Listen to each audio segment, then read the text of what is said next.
Bonjour et bienvenue. On a tous déjà vécu ça, non? Une idée géniale qui nous traverse l'esprit, mais le temps de vouloir la perfectionner, de la tourner dans tous les sens, eh bien l'occasion est passée. Et si le vrai problème, ce n'était pas le manque d'idées, mais ce fossé immense entre penser et agir? C'est pile ce qu'on va explorer ensemble. Comment on peut transformer une pensée brillante en une action qui a un vrai impact? La question, elle peut paraître simple, mais elle est absolument centrale. Ce formidable outil qu'on a entre les deux oreilles, est-ce que c'est un moteur qui nous propulse ou, au contraire, une ancre qui nous retient au fond d'un océan d'analyse sans fin? C'est le grand paradoxe. Bien souvent, plus la machine à penser s'emballe, plus l'action, elle, semble paralysée. Alors, pour y voir plus clair, voici notre feuille de route. D'abord, on va essayer de redéfinir ce que c'est, l'intelligence. Ensuite, on plongera dans le fameux piège de la suranalyse. Puis, on verra comment débloquer son potentiel avec des stratégies bien concrètes. Et pour finir, comment bien nourrir son cerveau pour que ça dure. C'est parti. Allez, on attaque direct. Pour commencer, on va mettre de côté les tests de QI et le jargon un peu académique. Demandons-nous simplement, qu'est-ce que ça veut dire être vraiment smart, intelligent dans la vie de tous les jours ? Et là, la distinction est super intéressante.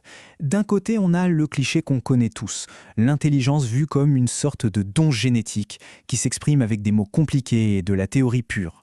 Et de l'autre, il y a l'intelligence pratique, la vraie. Être intelligent, finalement, c'est quoi? C'est développer des compétences utiles, savoir résoudre des problèmes concrets, et surtout être capable d'expliquer des choses complexes de manière simple. Ça, c'est le vrai super pouvoir. Bon, maintenant parlons de l'ennemi numéro 1 de l'intelligence pratique, le fameux overthinking, la suranalyse. C'est ce moment précis où on se retrouve piégé dans sa propre tête et où la pensée, au lieu d'être une alliée, devient carrément un obstacle.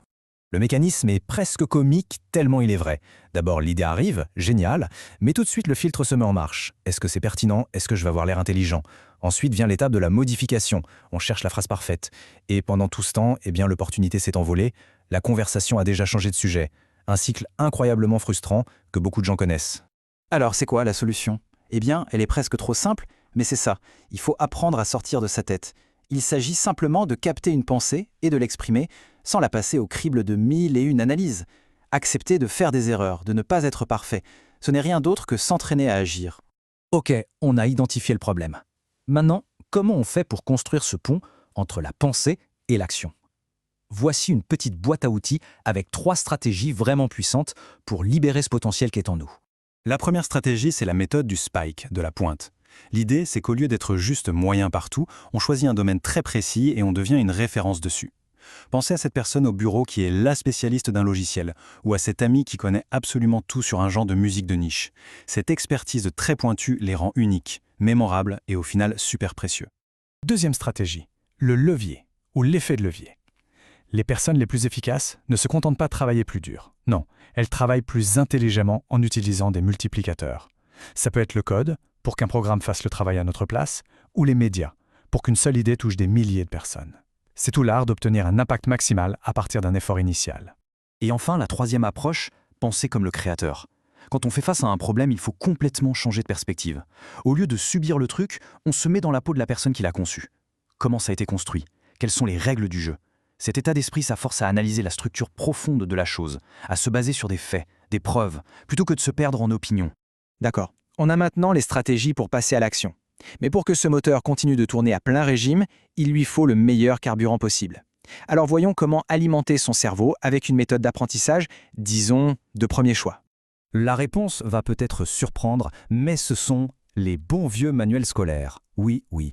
Ils sont considérés comme un format d'apprentissage au top du top pour des raisons très simples. Ils sont dans son info, sans toutes les distractions du web. Et surtout, ils forcent à la pratique avec les exercices. Ça envoie un signal très clair au cerveau. Attention, cette information est importante, il faut la retenir. C'est cette pratique active qui ancre vraiment la connaissance. Et au fond, tout se résume à ça.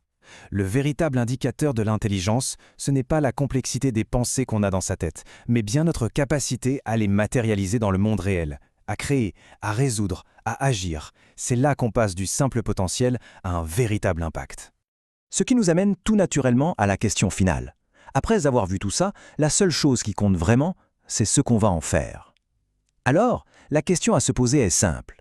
Quelle sera la première action, même toute petite, que notre intelligence va nous permettre de créer aujourd'hui?